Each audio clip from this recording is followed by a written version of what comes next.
ഇനി വർക്കല സ്വദേശിയായ രാഹുലിനെ പരിചയപ്പെടുക. പഴയകാല നാണയങ്ങളുടെയും സ്റ്റാമ്പുകളുടെയും വാച്ചുകളുടെയും ഒക്കെ വൻ ശേഖരം തന്നെയുണ്ട് രാഹുലിന്റെ പക്കൽ.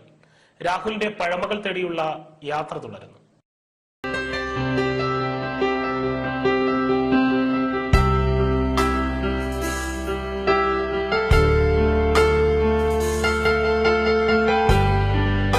സ്റ്റാമ്പുകൾ, പഴയകാല നാണയങ്ങൾ, വിവിധ രാജ്യങ്ങളിലെ കറൻസികൾ, പഴയകാല മുദ്രപത്രങ്ങൾ, വർഷങ്ങൾക്ക് മുൻപുള്ള വർത്തമാന പത്രങ്ങൾ, പിന്നെ പുരാവസ്തുക്കളും.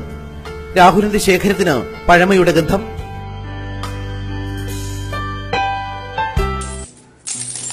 പഴയ നാണയങ്ങൾ ശേഖരിക്കലായിരുന്നു ആദ്യം. ഇപ്പോൾ രാജഭരണകാലത്തെ നാണയങ്ങളും ഓട്ടക്കാലണകളും ഉൾപ്പെടെ നിരവധി നാണയങ്ങൾ രാഹുലിന്റെ ശേഖരത്തിലുണ്ട്. വിദേശ നാണയങ്ങളുടെ ശേഖരം വേറെ. 20, 10, 5 അലുമിനിയം പൈസകളും അടുത്തിടെ വിട പറഞ്ഞ 25 പൈസ തൊട്ടുകളുമൊക്കെ മറ്റൊരു കൂമ്പാരം.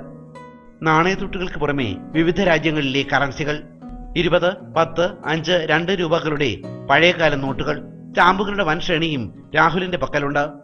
വിവിധയിനം ടൈം പീസുകളുടെ നീണ്ട നിര തന്നെ രാഹുലിന്റെ മുറിയിൽ കാണാം. ഫേബർ ലൂബ ഉൾപ്പെടെ പഴയകാല വാച്ചുകളും നിരവധി.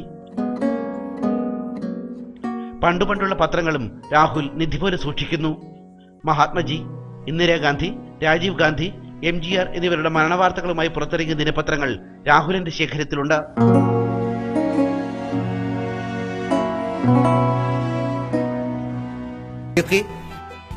ഞാൻ 5ാം ക്ലാസ് മുതൽ ശരിയാണ്.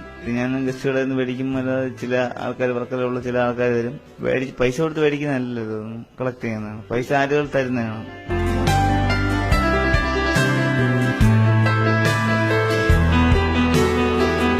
നാട്ടുകാർക്കും വിദേശീയർക്കുമായി വർക്കല പാപനാശി തീരത്ത് തന്റെ ശേഖരം Rahul തുറന്നുവെച്ചു.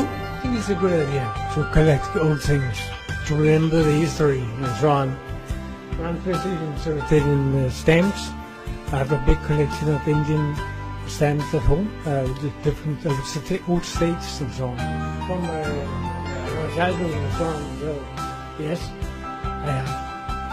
I think it's nice.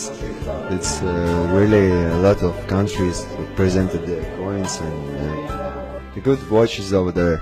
Yeah, I like it, you know. It's very interesting because it must be some very spirited person who collect all these through the years, and very nice of him to show it to us. Huh?